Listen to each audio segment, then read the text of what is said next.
Salut à toutes et à tous, bienvenue dans Top Sport avec un gros programme dans cette émission. Cette semaine, il sera question de Coupe de France de football, notamment nous étions sur la pelouse du Stade de l'Art de Schiltigheim qui recevait Boulogne. On en parlera dans quelques instants, il sera également question de hockey sur glace. Nous irons tout à l'heure à l'Iceberg pour le derby entre les Dauphins d'Épinal et l'Étoile Noire de Strasbourg. Focus également sur l'équipe de water-polo du team Strasbourg. Ce sera en fin d'émission. On va commencer par la Coupe de France. Évidemment, Schiltigheim n'a pas créé l'exploit face à Boulogne. Les deux divisions d'écart ont été respectées. Boulogne est venu s'imposer 1-0. On va en parler dans quelques instants. Vous donner évidemment les résultats des autres clubs alsaciens également. On commence bien sûr par le résumé de cette rencontre. Les images sont signées Aurélien Le Serre. Il y a sûrement encore des regrets aujourd'hui chez les Chilicois. Car samedi, les deux divisions qui séparent le Sporting de Boulogne n'ont pas sauté aux yeux. Les Verts, en blanc pour le coup, sont pourtant parfois fébriles en début de match, à l'image de cette boulette qui offre la première grosse occasion aux visiteurs. Bien en place, le Sporting peine en revanche à se montrer dangereux en attaque. Et les rares occasions sont pour Boulogne.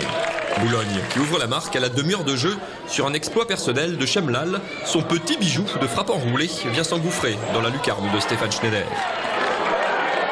Dans la minute qui suit, Schiltigheim est à deux doigts du chaos, ou plutôt à un pied, celui de Schneider, qui repousse une nouvelle frappe de Chemlal.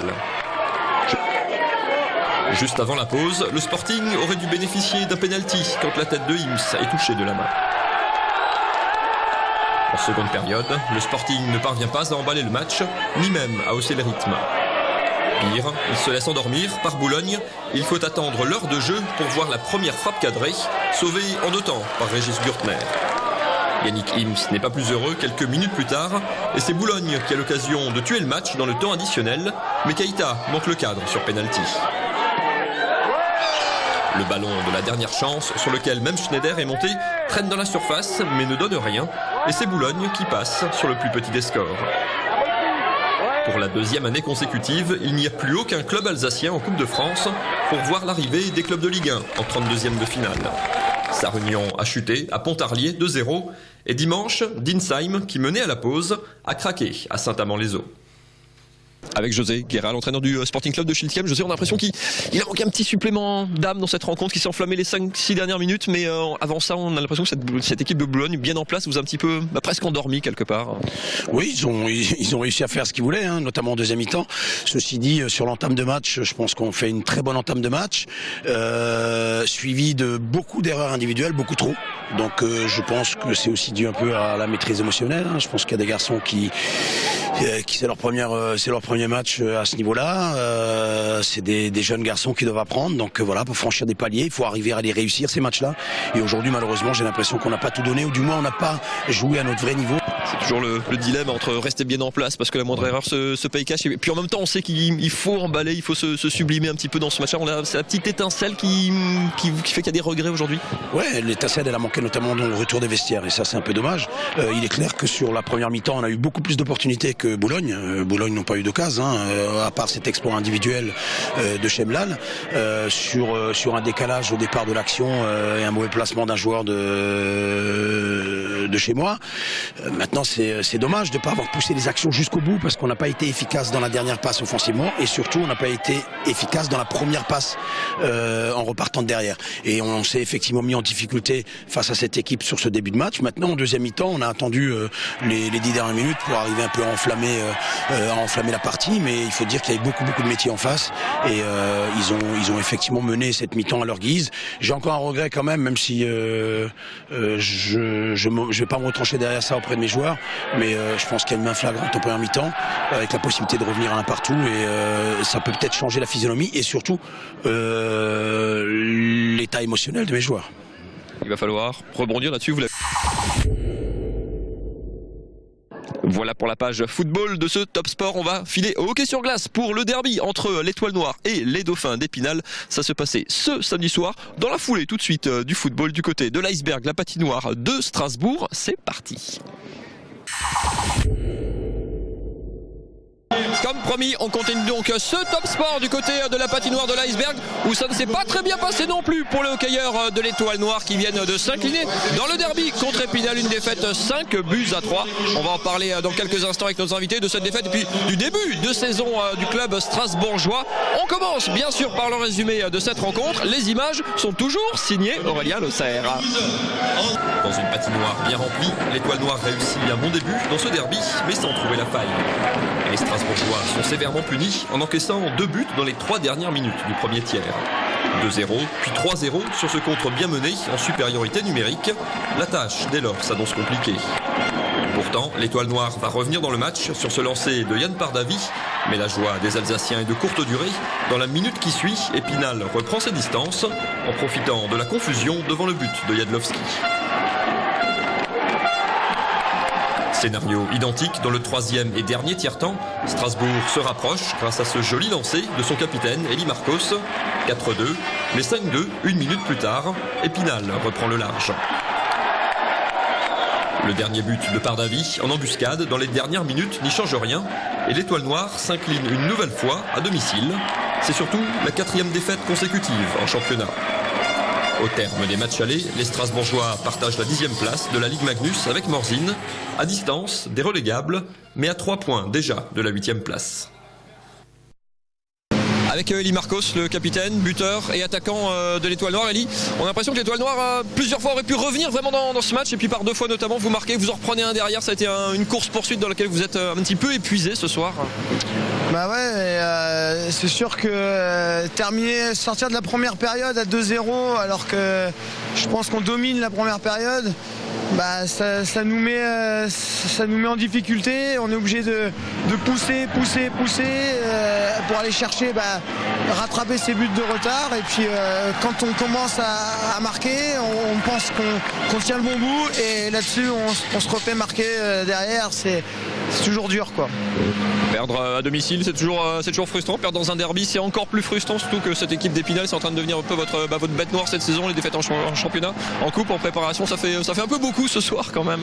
Ouais, c'est sûr que moi en tout cas personnellement cette défaite elle me fait mal parce que c'est vrai que là ça fait 3 matchs officiels qu'on perd contre eux.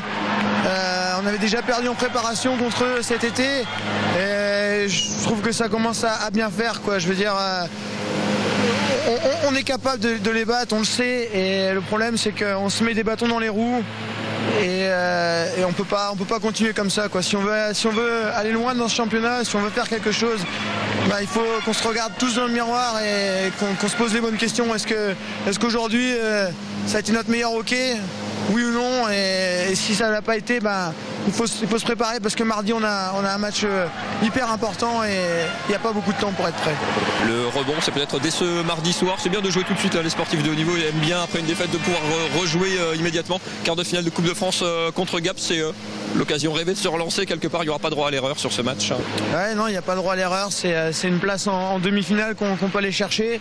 On joue à la maison, c'est un avantage, c'est pas donné à toutes les autres équipes. Donc voilà, je pense qu'on a tous envie d'aller loin en Coupe de France et aussi peut-être envie de faire plaisir à notre public parce que ça fait quelques matchs qu'on perd à domicile et peut-être qu'on pourra se réconcilier avec eux en battant Gap à la maison.